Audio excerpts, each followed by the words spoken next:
জয় যিশু। প্রলোভনের ওপর জয়। প্রলোভনের ওপর জয়। খ্রিস্টান কেমনভাবে পাপের প্রলোভন থেকে নিজেকে বাঁচাতে পারে? খ্রিস্টান কেমনভাবে পাপের প্রলোভন থেকে নিজেকে বাঁচাতে পারে? কোনো ব্যক্তি যখন মুক্তি লাভ করে তখন তার মধ্যে সংগ্রাম আরম্ভ হয়ে যায়। তখনও তার মধ্যে থাকে পুরনো প্রবৃত্তি, আদমের সেই পাপপূর্ণ স্বভাব, যা তাকে সর্বদাই পাপের পথে টেনে নিয়ে যেতে চাইবে। কিন্তু তার মধ্যে নতুন প্রবৃত্তি, ঈশ্বরের জীবনও রয়েছে, যা পাপকে ঘৃণা করে এবং যা ন্যায্য তাই করতে চায়। এই দুই প্রবৃত্তি পরস্পরের সঙ্গে অবিরত লড়াই করে চলে। গালাতীয় 5:16-17 পদ, রোমীয় 8:5-8 পদ। পুরনো প্রবৃত্তি এতই মন্দ যে তা সংশোধনের অসাধ্য।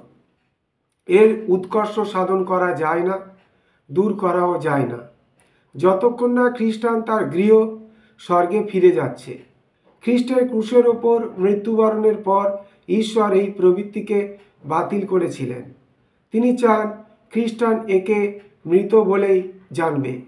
একে তার আর জাগিয়ে তুলবেন না।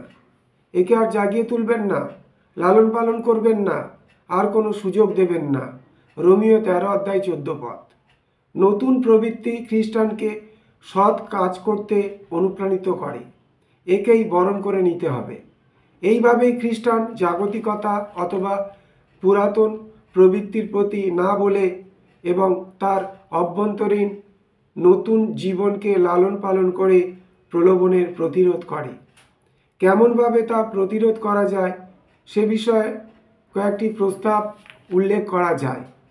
বাইবেল পড়ুন, পবিত্র বাইবেল পড়ুন, অধ্যয়ন করুন, অধ্যয়ন করুন, ধ্যান করুন, ধ্যান করুন, এর বাধ্য হন। গীত সংহিতা 119-9-11 পদ পড়ুন। এখানে আমরা শিক্ষা করি যে ঈশ্বরের বাক্য আমাদের পাপ কাজ থেকে দূরে অবস্থান করতে সাহায্য করে। তাই প্রতিদিন বাইবেলের পাঠের জন্য একটা নির্দিষ্ট সময়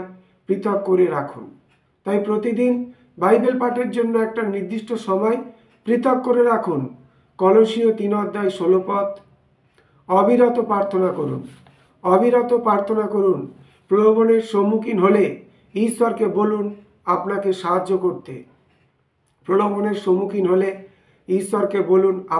সাহায্য করতে। ইব্রিয় পুস্তক 4:16 পদ। তিনি আপনাকে জয়ী হতে শক্তি দেবেন। 1 করিন্থীয় 10:13 পদ।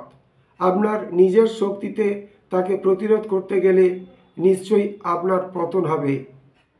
ঈশ্বর অবিশ্বাসীদের সঙ্গে নয়, সবিশ্বাসীদের সঙ্গে সম্বন্ধ স্থাপন করুন। ঈশ্বর অবিশ্বাসীদের সঙ্গে নয়, সবিশ্বাসীদের সঙ্গে সম্বন্ধ স্থাপন করুন। হিতোপদেশ 1:10-16 পদ, ইব্রিয় 10:24 এবং 25 পদ।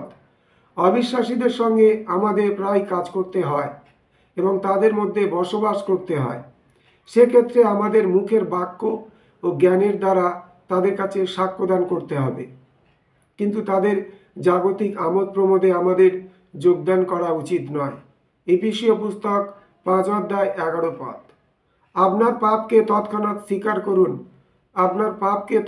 স্বীকার করুন।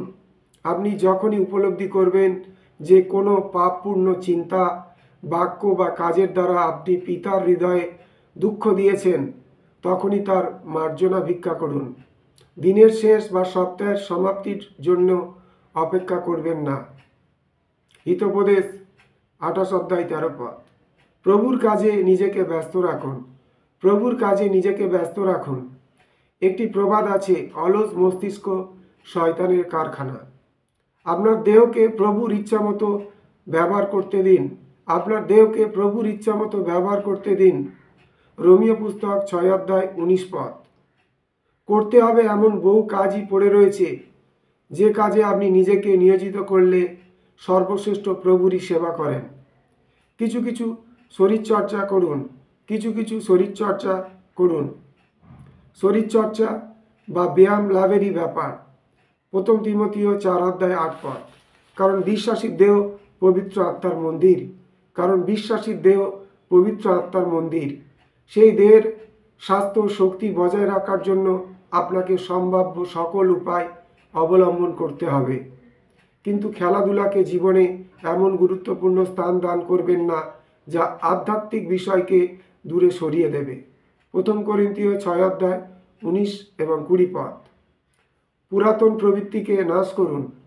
পুরাতন প্রবৃত্তিকে নাশ করুন। আপনি যা পড়ছেন, যা দেখছেন, যেখানে যাচ্ছেন এবং যা শুনছেন সে সম্পর্কে সতর্ক হন। কলসীয় 3:5 পদ। নতুন স্বভাবকে লালন করুন। নতুন স্বভাবকে লালন করুন। খ্রিস্টের সঙ্গে সংযুক্ত হন। খ্রিস্টের সঙ্গে সংযুক্ত হন।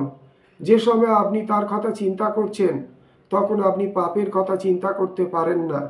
কলসীয় 3:10-14 পদ। খ্রিস্টের সঙ্গে সংযুক্তি হল পবিত্র জীবনযাপনের রহস্য। খ্রিস্টের সঙ্গে সংযুক্তি হল পবিত্র জীবনযাপনের রহস্য। জীবনের একটি চিরস্থির নিয়ম এই যে আমরা আরাধ্য বস্তুর সমরূপ হয়ে উঠি। 2 করিন্থীয় 3:18 পদে শিক্ষা করি যে প্রভু যিশুর বাক্যের দর্পণে তাকে নিরীক্ষণ করতে আমরা তারই মতো হয়ে উঠি। আমাদের অন্তরে যে পবিত্র আত্মা বাস করছেন তার প্রভাবে আমরা খ্রিস্টের প্রতিমূর্তিতে ও সাদৃশ্যে রূপান্তরিত হই। আমাদের অন্তরে যে পবিত্র আত্মা বাস করছেন তার প্রভাবে আমরা খ্রিস্টের প্রতিমূর্তিতে ও সাদৃশ্যে রূপান্তরিত হই। জয় যিশু।